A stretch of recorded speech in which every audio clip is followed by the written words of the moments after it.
Hey everybody, Bonehead for the Bonehead podcast, and we've got a very cool unbox and review for you today. Waia Games produced a Kickstarter for a very unique High Elf team earlier this year, sometime in the before times anyway.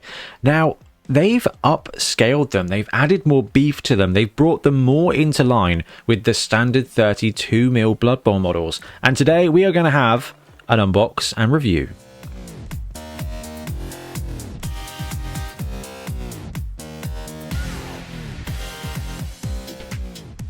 Now, the team is available on their website at the moment. They are going to be shipping, I think, soon. If not, they've already started shipping. And this is the High Elf team. Now, we saw this when they did the Kickstarter, and the models were beautifully cast. But they had this, like I said, this unique style where it was taller and thinner. They had this otherworldly look to them that some people absolutely loved. They had all of the kind of classic High Elf looks, and you can see here they've got the cone heads, they've got the tall helms, you've got the lion motif, bird motifs, you've got, and this gets me every time, they've got proper scale mail skirts for some of the faster players, which really absolutely does harken back to the old school Warhammer Fantasy Battle High Elves. Their spearmen had the scale mail skirts, and it just worked beautifully. So the team absolutely nailed High Elves in every single way, but the scale was quite thin. Now, it was a very cool effect, and they did it absolutely beautifully. Let's see if we can scroll down here. We can get a picture of some of the models. But what they've done is they've actually bulked them up versus the old models and brought them more into line with your classic Games Workshop scale.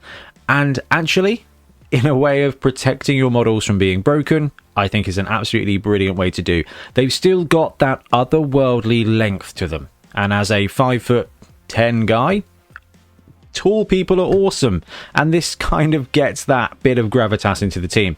So the team set is available on their website, and I think it's about €75. They are coming out with a Dark Elf Team 2 as well, which is very cool, in the same kind of style, which I'm also very excited about. But the kit has got two throwers, which are these regal looking guys in the background. I've done a poor job here. Let's move over there so we can see.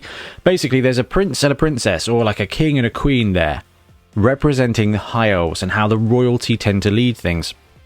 Even in old school Warhammer, they had a really aggravating rule that meant that the general would be decided at random because of intrigue at court. This takes that tiny bit of lore, that tiny bit of just assumed regality for the High Elves, and brings it to the pitch in that their regal players are their throwers. And you've got a huge array of individually sculpted linemen, which we love here. And then you've got some very obvious catchers, which is this, and these two guys on the right hand side, where they're either in a catching pose or they're carrying a ball, and you can see that their armor is slightly different. They don't have armor, they've got smaller shoulder pads, and they've got that kind of lighter view, which works brilliantly. And then we've got some star player blitzers somewhere in this picture. It's like Blood Bowl Where's Wally, isn't it?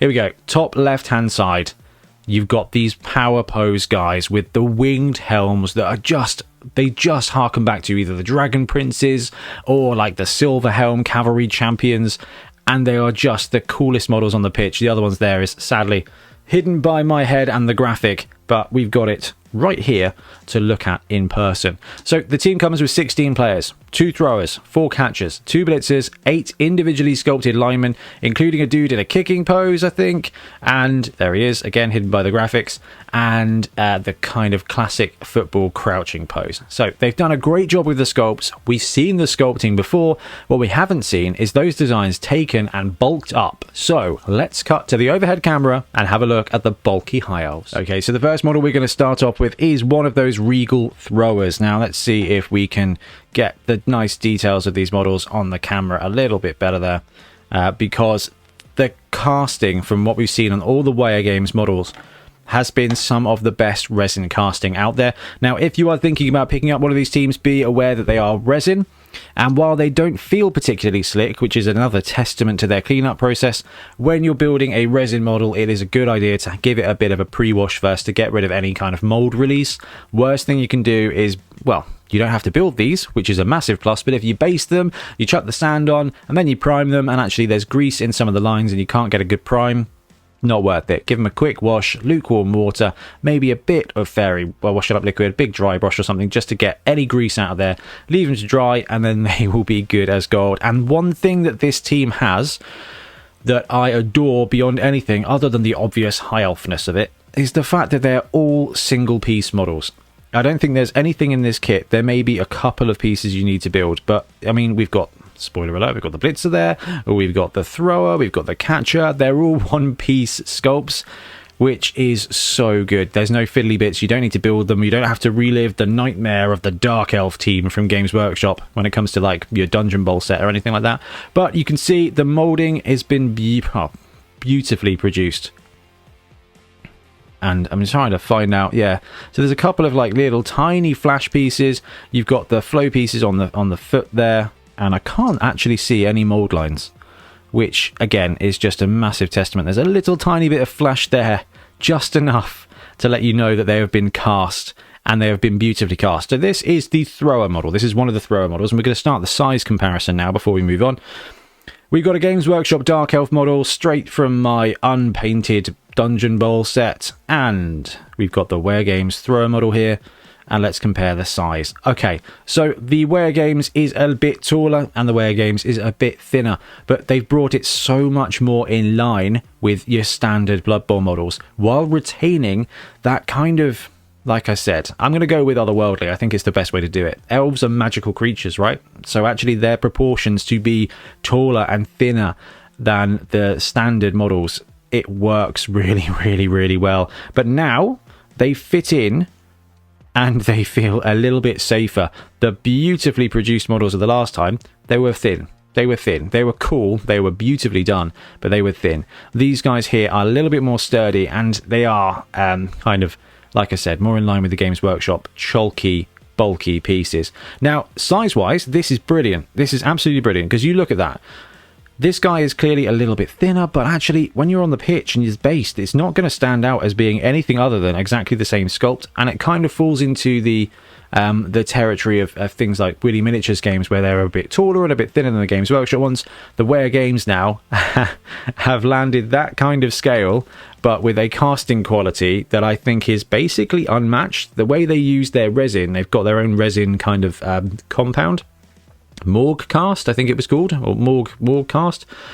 It's brilliant. It's so robust, and it's such a clean casting product that every one of their kits we've seen, and we looked at the Amazon one earlier this year, have been beautifully done. And here we go, we've got one of the linemen now, and you can see the casting is beautiful. And I don't know if it's just that they use a slightly darker grey so that everything just sets nice, and it almost looks baked in, where you can see it's pre-shaded.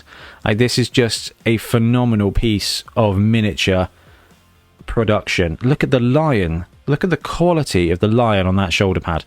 Let's see if we can actually get that. The problem with grey is that it doesn't pick up all that well on the camera, but I mean, you can see that the quality of the cast is phenomenal. So this is one of the lineman poses, and I thought it was best to compare a lineman with a lineman. So we've got the Dark Elf boy again, and you can see that the size, height-wise, the High Elf's got it. He's got that Slender Man look, which works. The helmet is taller and thinner than the standard Games Workshop size, but the overall bulk and height matches up brilliantly with Games Workshop. They've gone with a heavy style, which is that these elves are aloof and tall, and they've pulled it off in a way that really does line up with the Games Workshop models. Now, okay, right, Blitzers. The Blitzer models tend to be my favourite in every team, with good reason, because the Blitzers are the coolest players in most teams, except obviously Gutter Runners, obviously. But let's have a look at this boy here. So we've got a great model, and we're not going to do the size comparison just yet. We're going to look at the actual model itself, and you can see all the detail there. You can see all of this work on the greaves. This is just an absolute painter's paradise, which is so nice to see. You've got that classic elf design. You've got fluted shoulder pads, pauldrons. You've got the ears, the wings on the helmet there. I mean, it's great work on the running pose. And you can see a few bits of flash to tidy up, which I'm really fine with. There's no building of this model. Cleaning up a few bits of flash on the model is like nothing. You need to do a little bit of work for your models, and if this is all it is, you can stick on whatever show you're watching, and over the course of an hour just tidy up your models and base them, and they are going to be good to go. So beautiful sculpt and a beautiful cast, and when you compare it in size to the Dark Elf, it lines up beautifully, and I'm so pleased to see this. This is great. It's a really cool team, a really cool design. They've got that High Elf bit nailed down, but they've got their own little kind of fairy tale twist to it with their proportions, and it works so beautifully, and now they are bang on in line with the Games Workshop models, which is absolutely awesome. So last models we're going to look at, we've got a couple of catchers here just because I thought they were brilliant, and this is the thing about this team, is that every single one of the models is a very cool and unique sculpt, and that is definitely what we look for in our third-party teams now. Games Workshop do a great job of producing a cheap team that absolutely gets the job done. But when it comes to maxing out your team, you're going to end up with 2 to 4 of the same model. Human blitzers are the worst. Okay, you've got 4 of the same guy.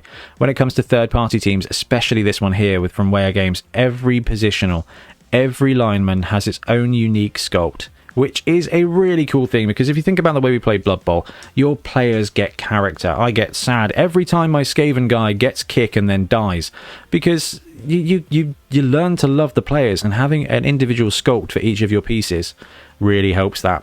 Okay, so lining up the catcher, who is supposed to be smaller. Bear in mind that they're strength... No, these guys are strength 3, aren't they? They're just lighter on armor. Again, it lines up beautifully with the Dark Elf.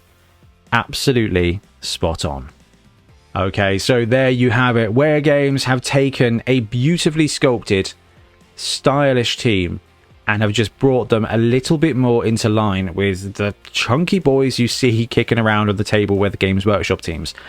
And I really like this. This is a really solid move from a company. They went hard on this design, they committed to it, and it was really popular, and they executed it beautifully. And now what they've done is they've taken all of that hard work and all of the effort that they put in, and they've just taken away the slight edge of difference, which is just remarkable. They've still got a taller, thinner team that's got that kind of fairy tale, otherworldly edge to it, where the proportions are just, they're cool, but they don't line up with your standard Games Workshop chunky boys, but they're still big enough. They're just a bit taller than the Games Workshop stuff. They're just a bit slighter than the Games Workshop stuff, which means they are going to look even better on the tabletop. Those of you with the first edition High Elf teams, they're cool, enjoy them and love them. But I'm afraid to say that Waia Games have managed to upgrade that team while retaining all of the brilliant uniqueness of it. I'm super chuffed to see this, and I cannot wait to see the Dark Elf team.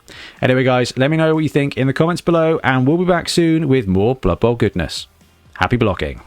Thanks very much for watching. We really appreciate your support. If you want to support the channel even further, please like and subscribe. It really does help us out. Or come join us on YouTube Members or in Patreon, where you can get exclusive access to some content, some loot, early access to basically everything we do, as well as regular competitions. Or you can pick up some Bonehead Podcast loot either on our website at boneheadpodcast.com. We've got the Dungeon Bowl things, we've got tokens and stuff like that, or on our Spreadshirt site as well. Everything you do just helps us make more content and hopefully do it of better quality. Anyway, thank you very much for watching. Happy blocking.